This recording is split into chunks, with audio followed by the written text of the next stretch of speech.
గోత్రం అంటే ఏంటో తెలుసుకుందాం. సాధారణంగా గోత్రం అనే మాటని మన ఇంట్లో ఏ పూజా కార్యక్రమం జరిగినా, ఏ దేవాలయానికి వెళ్ళినా పూజారి గారు మనల్ని అడిగే ప్రశ్న, అయ్యా తమరి గోత్రనామం ఏంటి అని.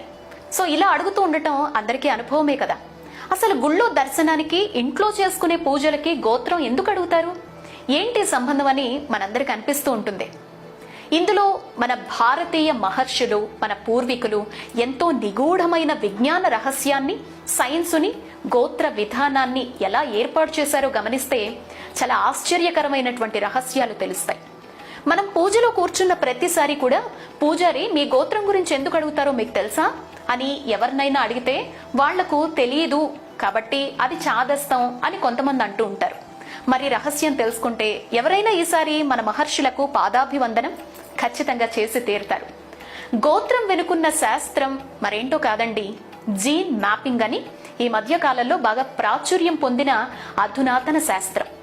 గోత్రం వ్యవస్థ అంటే ఏంటి, మనకి వ్యవస్థ ఎందుకుంది, వివాహాలకు ఇది చాలా ముఖ్యమైనదిగా మనం ఎందుకు భావిస్తున్నాం, కొడుకులకి గోత్రం ఎందుకు వారసత్వంగా వస్తుంది, మరి కుమార్తెలకు ఎందుకు రావడం లేదు, వివాహం తర్వాత కుమార్తె గోత్రం ఎలా ఎందుకు మారుతుంది, అసలు ఈ తర్కం ఏంటి అనేది ఇప్పుడు మనం తెలుసుకునే ప్రయత్నం చేద్దాం.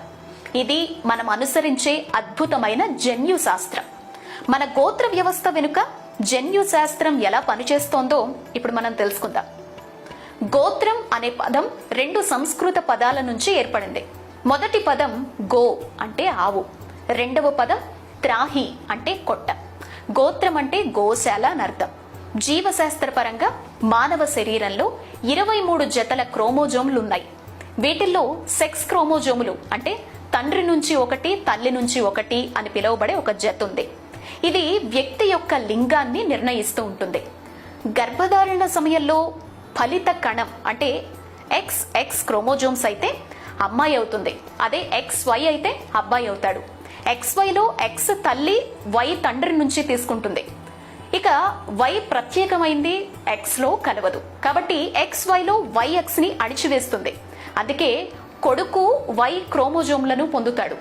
ఇది మగ వంశం మధ్య మాత్రమే వెళుతుంది. అలాగే మహిళలు ఎప్పటికీ వైను పొందలేరు. అందువల్ల వంశవృక్షాన్ని గుర్తించడంలో జన్యుశాస్త్రంలో వై కీలక పాత్ర పోషిస్తుంది. స్త్రీలు ఎప్పటికీ వైను పొందరు కాబట్టి స్త్రీ గోత్రం తన భర్తకు చెందిందవుతుంది. అలా తన కూతురి గోత్రం వివాహం తర్వాత మార్పు చెందుతుంది.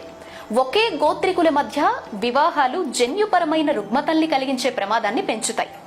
గోత్రం ప్రకారం సంక్రమించిన వై క్రోమోజోమ్లు ఒకటిగా ఉండకూడదు, ఎందుకంటే అది లోపభూయిష్టమైన